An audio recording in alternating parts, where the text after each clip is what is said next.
นะโมตัสสะภะคะวะโตอะระหะโตสัมมาสัมพุทธัสสะนะโมตัสสะภะคะวะโตอะระหะโตสัมมาสัมพุทธัสสะนะโมตัสสะภะคะวะโตอะระหะโตสัมมาสัมพุทธัสสะพุทธังธัมมังสังฆังนัมมัสสามิ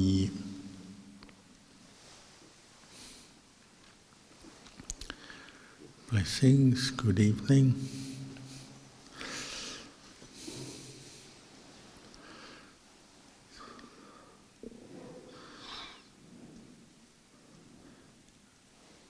Sometimes people make the joke that they wish they hadn't learned to meditate because before they practiced meditation they were living in blissful ignorance. And once they've learned to meditate, then they become aware of all kinds of things, particularly their own ignorance and negative thoughts and old karma and memories and all kinds of things that they'd never really noticed before they become aware of.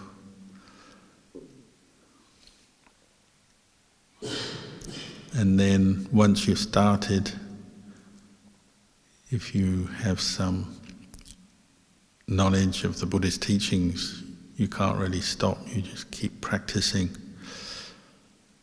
improving your awareness, understanding, insight. But sometimes the more you do it, the more you realize you have to do. There are still many things coming up in your mind and in your life, and you realize it's going to be a long haul, a long job. So then you wish for that time before you learn to meditate. If you could just go back there, you wouldn't have to do anything. But of course, in the big picture, that's not what we're looking for, because in the big picture, blissful ignorance is still leading to suffering. Maybe you just don't know it or don't realize it.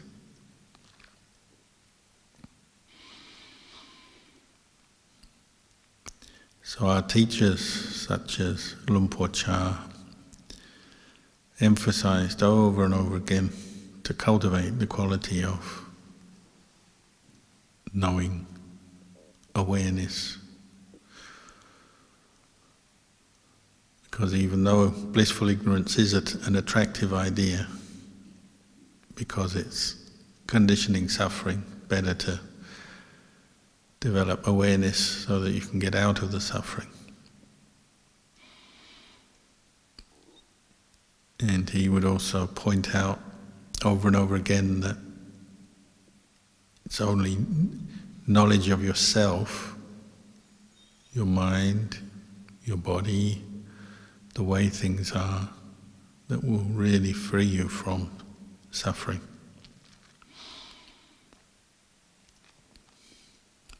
So if we look at the central teachings of Buddha, the Four Noble Truths, the third Noble Truth, Nirodha Satya, refers to the cessation or the end of suffering.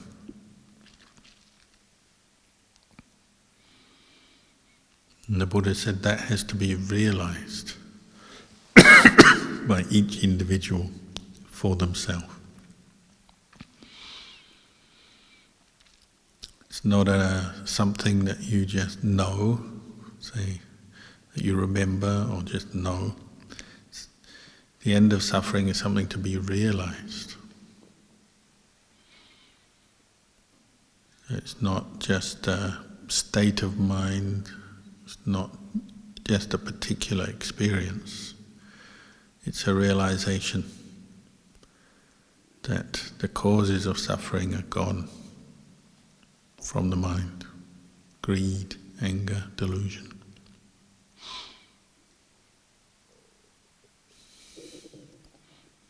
And this can only be achieved by cultivating the fourth noble truth, the path, Sila, Samadhi, Panya, and all the 8 factors of that path, beginning with Samadhi, right view, ending with Samma Samadhi, and everything in between. That has to be developed, and as we develop the path, we keep bringing up this quality of knowing, awareness. So in Buddhism, the end of suffering is not something you can know just through theoretical knowledge, textbook knowledge, remembering the words, remembering and working out through just thinking, intellectualizing about suffering and its causes. Actually has to come through realization.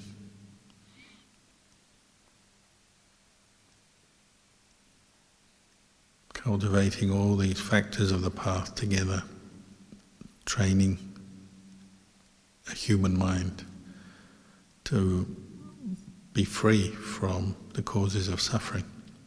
We can only do that if we know them as the cause of suffering, to know greed as a cause of suffering and abandon it, to know anger as a cause of suffering and abandon it, to know delusion as a cause of suffering and abandon it.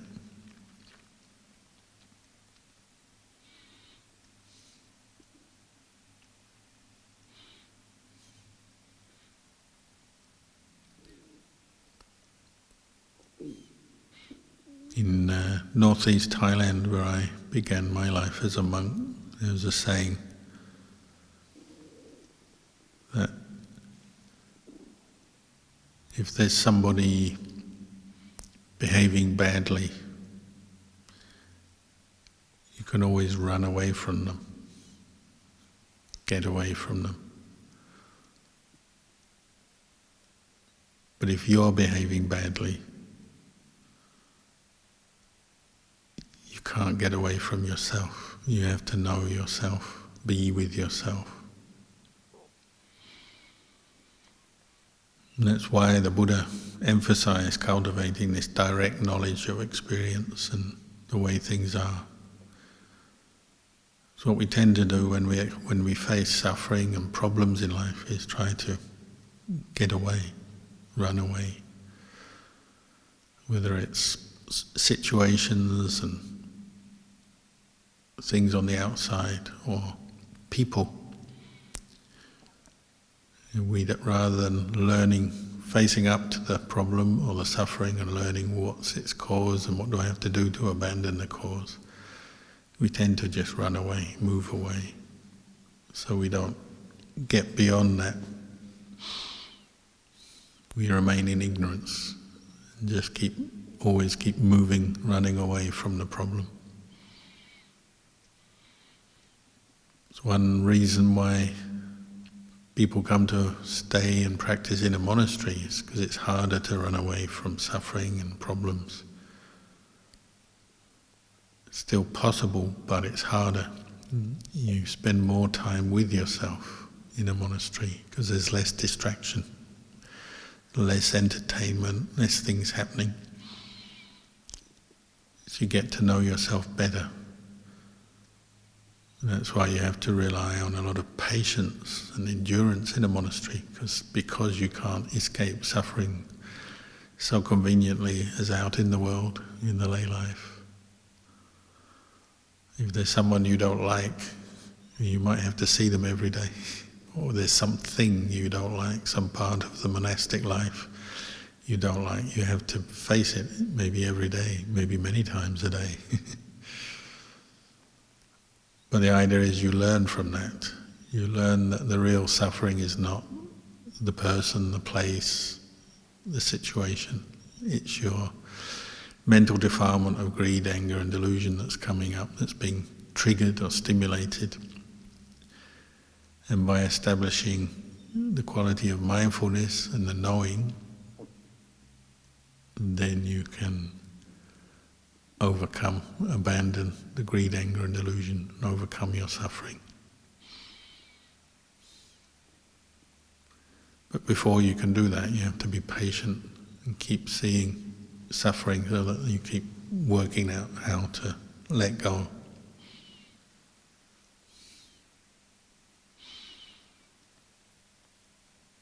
In the lay life, there's so much that you can distract yourself with now. Technology, comfort, convenience in every aspect of life. That it's very hard to know yourself. It's very easy to know other things outside of yourself, but that's all very superficial knowledge. And as Ajahn Chah pointed out, there's no end to it, the knowledge of the world. It doesn't come to an end. It doesn't end your suffering, and it doesn't end anything really. It's always going on. And as an experience in your mind, it's always leading to more proliferation, more thinking.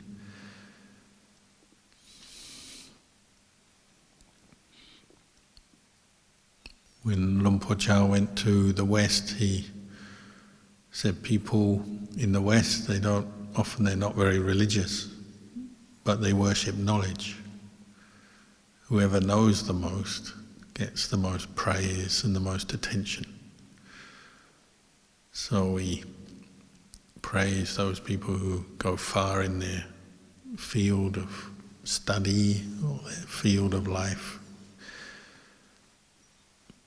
whether it's science or medicine or economics, or knowing about different aspects of the world, even business, finance, even other things nowadays.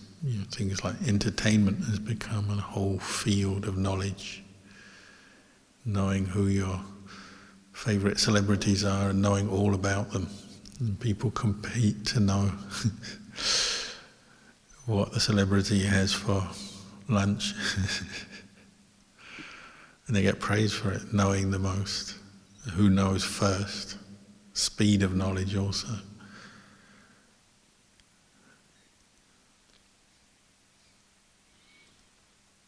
But this kind of knowledge about the world is useful for getting things done, making money, getting a reputation perhaps, but it doesn't solve suffering. There's no end to it.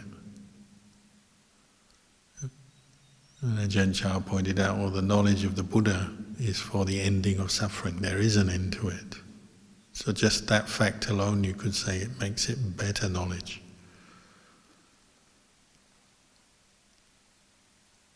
In one life, you can never know all the things there is to know in the world anyway. And if it doesn't fix your suffering, maybe it's not that useful.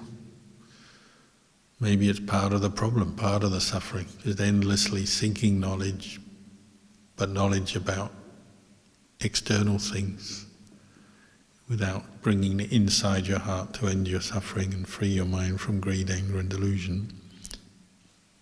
It's just endless. So knowledge gets,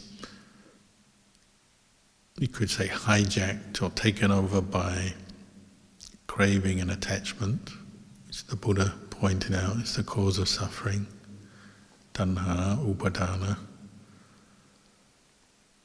And instead of bringing people peace, understanding, realization or nirodha, it brings people more suffering.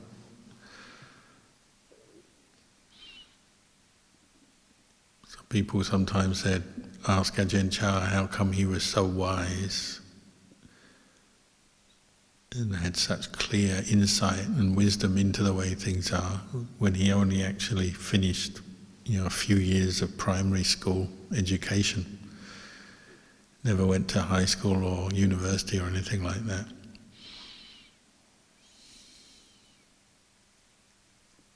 He said, well, he had faith in the Buddha, the Dhamma, the Sangha, and devoted his life to that kind of knowledge because it had an ending to it, the ending of suffering. He says, even if you do learn a lot, you educate yourself a lot in this world, it just means you have a different type of suffering or a different grade of suffering than someone who's less educated. But if you don't study Buddhism, your suffering goes with you. So if you finish high school, you have the suffering of someone who's finished high school. If you finish a degree, you have the suffering of someone with a degree. If you finish a master's, you have the suffering of someone with a master's. If you finish a PhD, then you have the suffering of a doctor.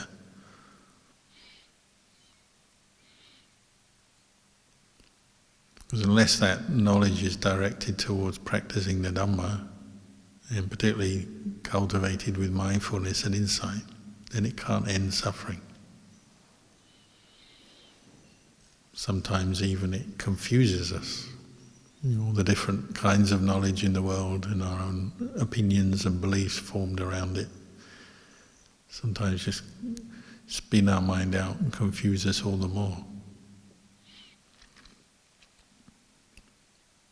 So even though we can gain a lot of knowledge of the world, in a way we're still in blissful ignorance if we're still suffering. Whereas Ajahn Chah pointed out, if you just have one kind of knowledge, the knowledge of the mind, that we develop through bhavana, sati and then panya, mindfulness, insight, right view, sammaditthi, and that can end your suffering right there. So it's got to be better knowledge. And you don't need necessarily a lot of education to have that knowledge. It comes through practice. Practicing mindfulness of breathing, reciting Buddho, whatever your meditation technique, that's what will bring you this kind of knowledge and ultimately realization of the way things are. Free your mind from blissful ignorance.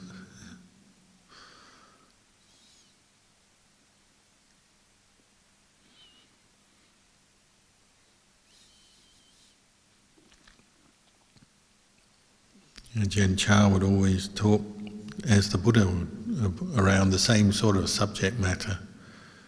He's constantly remind everyone that suffering comes from craving and attachment. And these two things are linked, they're just links in a chain of suffering, the causes of suffering. What we call the teaching on dependent origination.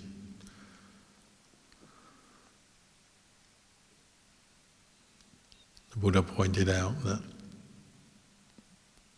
because we are still trapped in our ignorance, over and over again we make karma. Good karma, bad karma, depending on our intention. And then we're receiving the fruits of our karma all the time, past karma coming up. And the way we receive the fruits of past karma is, number one, as feeling. Pleasant, unpleasant feeling. Pleasant and painful feeling. Every moment of every minute, of every hour, of every day, of every year of our life, we're receiving the fruits of past karma. So our good karma and that kind of karma gives rise to pleasure, pleasurable feelings that are coming to us through our sense contact, seeing, hearing, tasting, smelling, touching, and remembering things. And then unpleasant karma, painful feelings, again through sense contact, seeing, hearing, tasting, smelling, touching, thinking, remembering.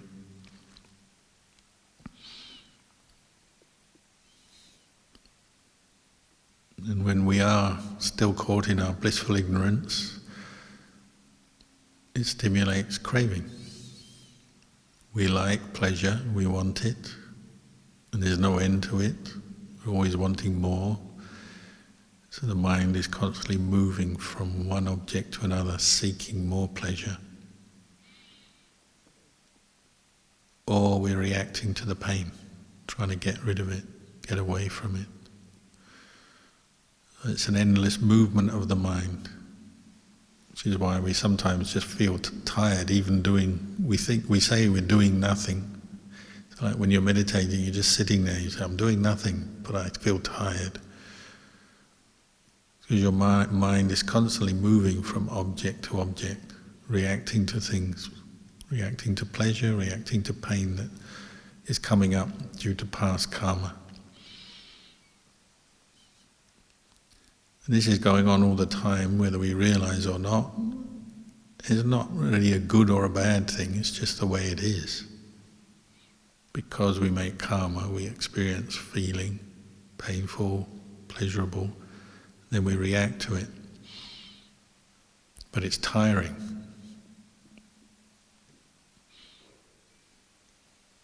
Especially the older you get. And pain becomes often more intrusive in your life, particularly physical pain, but sometimes mental pain based on regrets, memories, past trauma, past sadness. And pleasures maybe are harder to come by because we get used to them. One of the problems with pleasure is it's harder to get pleasure out of the same old experiences. And the longer you've lived in the world, it's harder to find new, stimulating, exciting experiences. We try, people try to produce new experiences and sell them and advertise them to us, but it's hard.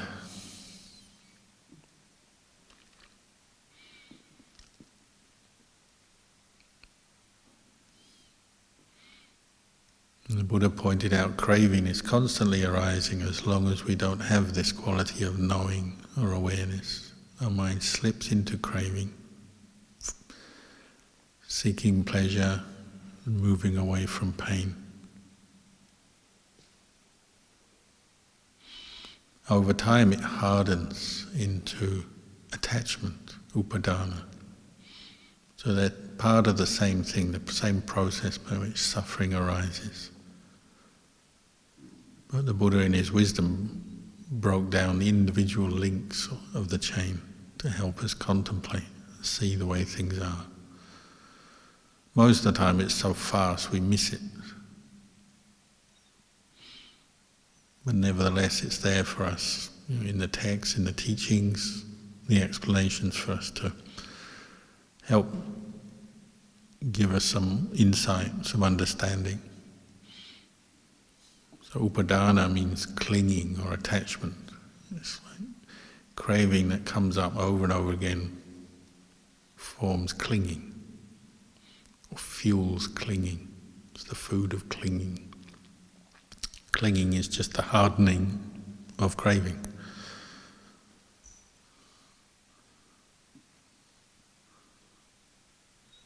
Upadana, the Buddha talked about 4 main kinds of upadana. There's probably the most common one we experience is kama upadana. Kama means sensuality, so these objects of our senses, pleasurable and painful, sight, sound, taste, smell, touch, and then what we think about them and remember about them is kama upadana. We're constantly clinging to the objects of the senses. Clinging to our reactions, clinging to them, pleasure and pain. The second upadana is ditupadana, is clinging to views and opinions. A lot of that is based on sensuality. So, because you've liked something before, then you cling to the view, this is what I like, this is good for me. You remember and you seek it out. Or if experienced something painful, unpleasant before, you cling to that. This is not good for me. You form the view, this is something bad, wrong, I don't like, don't want.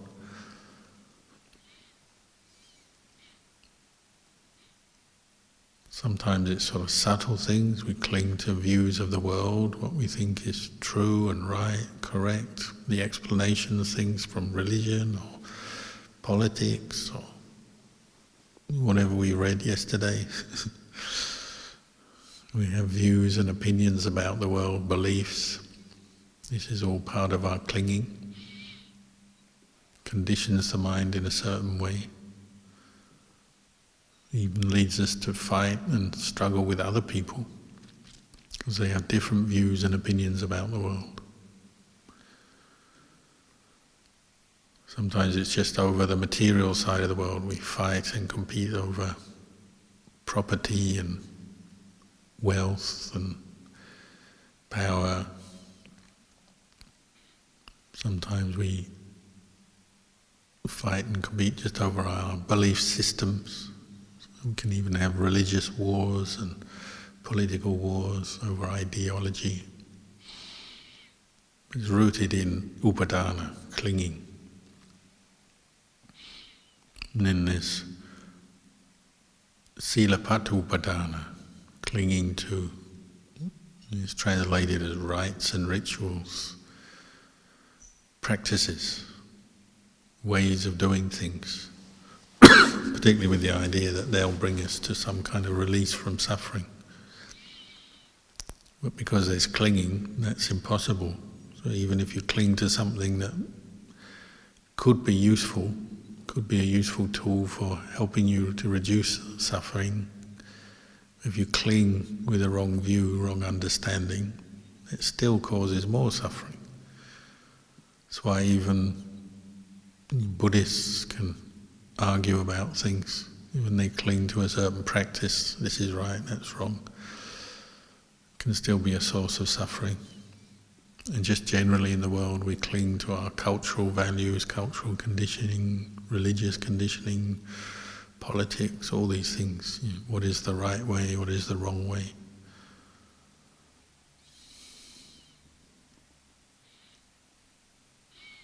The last one is the hardest of all, attavada upadana, clinging to self, the idea of self, the belief in self. There is a solid, lasting self.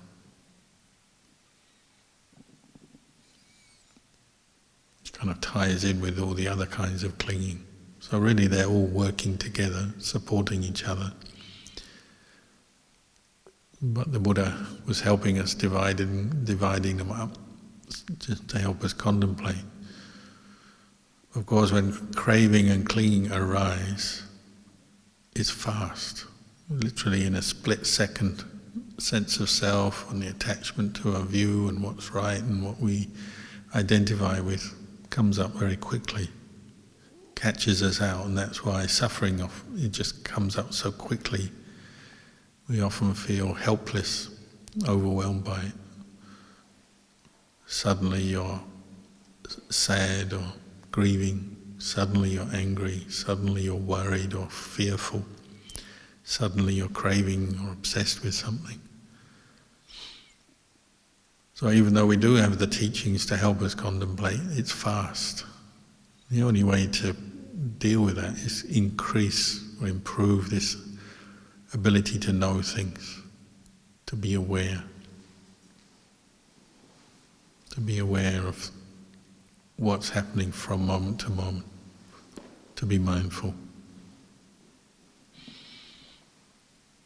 so that you can catch the craving as it's arising and cut it off, abandon it quickly. And then you're undermining upadana, the clinging, cutting off the fuel, so clinging starts to wither and weaken. And then we make less karma, and then we have to experience less fruits of karma. So little by little we can reduce the whole process of how suffering arises. And this is the way the Buddha described the practice. So say if someone's done this a lot and done it well, Maybe they're even reducing the amount of future suffering to a quantifiable amount. So let's say like someone who's attained stream entry, first level of enlightenment, the amount of suffering they'll have to experience until they reach final cessation, nirodha, is equivalent to the amount of dirt under the fingernails. He scraped his fingernails on the earth and said, oh, for a Sotapanna, stream enterer, the amount of suffering they have to experience from this point until they reach Nibbana is equivalent to the amount of dirt under the nails, whereas the ordinary unenlightened individual who hasn't progressed yet in their practice, they have to experience the amount of suffering equivalent to all the earth in the world. Kind of endless. You might just say a lot of suffering still to come. That's why it is worth confronting and working through our blissful ignorance, because really blissful ignorance is not just blissful ignorance, it's also endless suffering, equivalent to all the earth in the world. Monasteries are a place where you move piles of earth regularly for whatever reasons, cleaning up, building, making ditches and trenches for when it rains and so on. So you know all about earth. That's just little piles of earth moved by hand or with a wheelbarrow, or occasionally get an excavator in to do it for you. Imagine all the earth in the world. Unthinkable, really. That's the suffering of an unenlightened person.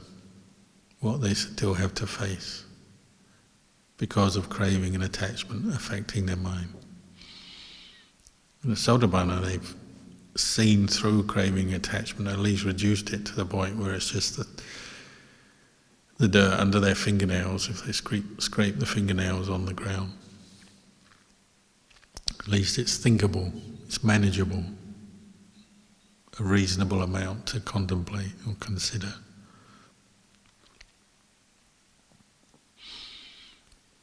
So the Buddha was giving us great hope, inspiration, saying, well, it can be done. You can reduce it from the whole world, the biggest pile of earth you could ever imagine, right down to the amount of earth under your fingernails. But you have to practice, cultivate this knowing and see the craving and attachment enough to let it go, abandon it. And the Arahant has no more earth under their fingernails, completely free.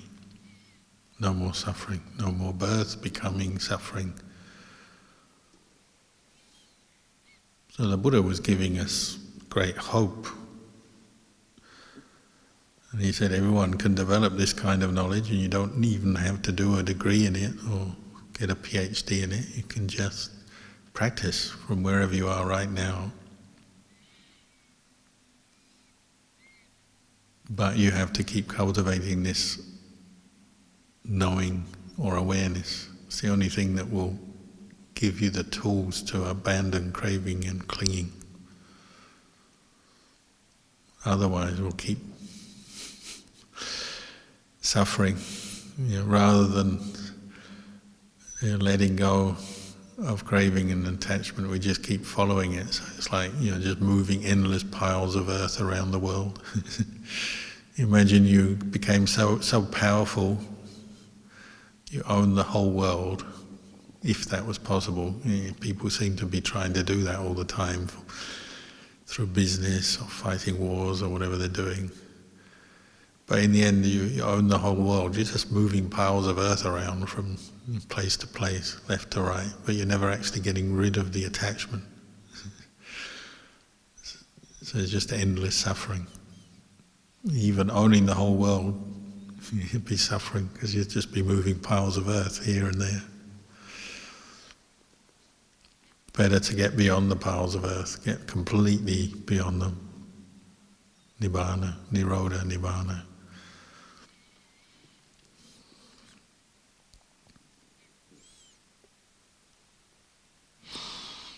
Anyway, I'll leave you with those reflections tonight and end the talk there.